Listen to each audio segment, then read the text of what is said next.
Bismillah ar-Rahman ar-Rahim. In Arabic, there's something called, it's called itilaful lafz. Itilaful lafz. Al-lafz ma'al ma'na. What does that mean? That the choice of word kind of matches what is trying to be said there. So for example, what is being said in that statement, you have a choice of multiple words or different words. But that one word is chosen because that word matches the scenario we're talking about. So for example, we did this in Balagha as well, is that for example, in the Quran, you have the word Jawr.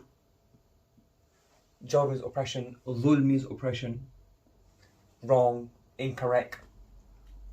But in Surah Wan-Najm, the Ru'usul Ay, meaning the end of the Wan-Najm idha hawa, so it ends in an alif at the end of it. So there Allah subhanahu wa ta'ala, we're talking about the way the disbelievers of Makkah, they would say, Alakum al-dhakar wa lahu al-unitha, that we keep our boys alive and we like the boys and we like them, but Allah subhanahu wa ta'ala, He has daughters, banatullah. So there Allah subhanahu wa ta'ala, He could have used, so there's two things. So Allah uses the word tilka idhan qismatun diza. So diza. It's fu'la, du'iza, but obviously the waw, because of the ya, it turns to a kasra, diza. Now, this word diza is two things in here. One is, the choice of the word diza is two benefits. One is, it matches the pattern. If you say dhalima or ja'ira, it wouldn't match the وَالنَّجْمِ إِذَا هَوَى مَا ضَلَّ صَاحِبُكُمْ وَمَا غَوَى وَمَا يَنْطِقُ عَنِ الْهَوَى, it wouldn't match. That's one. The second thing is, that in diza, this is a very, like a unknown or a very strange or a word that's not used common at all. So when you use this, the one is the wording, the sound, the effects of the wording and the noise that we then see. That matches the whole surah. And then also, using a word which is very strange, unknown, it's not even used in the whole Quran, only this is in the Quran. And even then, it's not even a common word. Arabs know what it meant, but it's not a common word.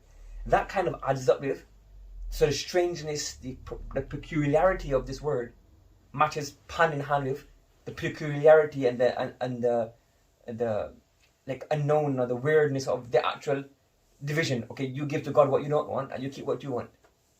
Similar to this, another word, something similar as well. You got the word Makkah. So Makkah comes in the Quran once, and Mim and Ba, ba. The lips join together just as the nasal sound, Ba and Ma. If you go to so it's similar words. So you have Makkah and you have Bakka. So in Arabic, like different dialects, they pronounce words differently. It's called Qalb Makani. But for example, like in English, we say, for example, we have elephant. And when kids are pronounced, they say, well, effluent.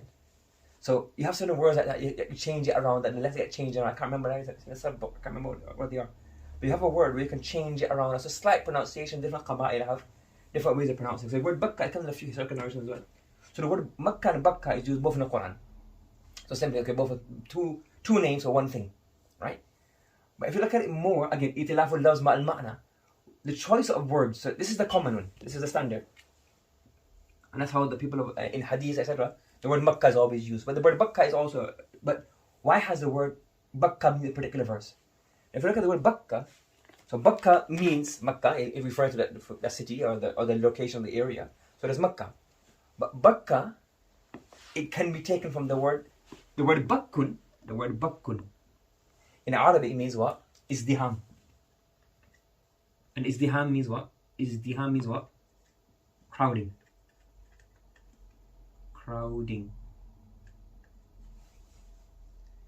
Now, so the word Makkah is used one place when Allah subhanahu wa ta'ala is talking about the Hudaybiyah.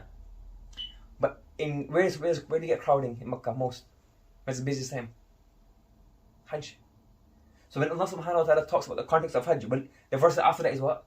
Inna awwala baytin wudi'a lin-nas lalladhi bi Bakkata mubarakan lin. And then it comes after that, walillahi ala an-nas hijjul bayt. So when Allah talks about Hajj, He uses the variation of Bakka. Because this choice, you have two choices, two words that mean the same thing. But this variation matches the meaning of Hajj. So then the word Bakka is used in that context. And where it's not in the meaning of context, where it's not izdiham, a large crowd, then the word Makkah. Makkah has another meaning to suck or to remove different variations. But Makkah is a standard. Or where Allah has deviated from the standard, it's because it's itilaful lafz ma'al ma'na and siyaq and the maqam. where the context is talking about Hajj. In there, the Bakka word matters more because of the meaning of izdiham and crowding. So this is called itilaf al-lafz ma'al ma'na. Where you pick a word, you have a choice of words, but you pick one word which is ansab, munasib, which is more suitable to the whole context of the whole scenario, paragraph, and the Quran, the verse of the surah. Make sense?